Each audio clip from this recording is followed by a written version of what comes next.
కామని చిన్న చోరీ అని మాట్లాడడం ఆశ్చర్యకరంగా ఉంది. ఆయన ఆశ్చర్యకరంగా ఉంది, ఆయనకు కాదు, దేశంలో ప్రజలకు ఆశ్చర్యకరంగా ఉంది. చిన్న చోరీ అంటే ఏంటి? ఎగ్జాంపుల్ అడుగుతాం, మాకు కొన్ని సలహాలు డౌట్ క్లారిఫై చేయాలి జగన్మోహన్ రెడ్డి గారు. ఇప్పుడు మనకు తెలిసి భారతదేశంలో పెద్ద నోటు 500 రూపాయలు, పెద్ద నోటే అందరికి తెలిసి ఇప్పుడు ఇదే. ఇంకా చిన్న స్థాయికి వస్తే 200 రూపాయల నోట్లు ఉంటుంది. ఇప్పుడు దీన్ని దొంగతనం చేస్తే చోరీ అవుతుంది, దీన్ని దొంగతనం చేస్తే చోరీ కాదా? ఎత్తుకోవచ్చా? అంటే జగన్మోహన్ రెడ్డి దృష్టిలో లక్షల కోట్లు దోచేస్తేనే చోరీ, వేళ్ళు వందలు లక్షలు దోచేస్తే చోరీ కాదది. ఆయన దృష్టిలో చోరీ కాదది. ఏదో సామెత ఉంది కదా, ఏనుగులు తినేవాడు పీనుగులు లెక్క అన్నట్టు. లక్షల కోట్లు దోచేసిన జగన్మోహన్ రెడ్డికి పరకామనిషి చిన్న చోరీ అంట.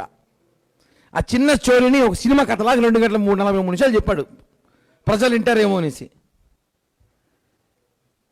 నేను అడిగింది ఒక జగన్మోహన్ రెడ్డి ఒకటే, పరకామనిషిలో మీరు అయ్యో పాపం రవికుమార్ అంటున్నారా? అయ్యో పాపం రవికుమార్ అంటున్నారా? లేదా రవికుమార్ మీ వైసీపీలో చేర్చుకోండి, పనికొస్తాడు. అలాంటి మీకు కూడా మంచి కార్యకర్తకు పనికొస్తాడు. ఎటో స్థానికంగా లోకల్ నాయకులు ఎవరో ఇటు గెలిచే పరిస్థితి లేరు కదా, ఆయన చేర్చుకోండి వైసీపీలో. రవికుమార్ చిన్న చోరీ, అతను కొట్టేసింది కేవలం 9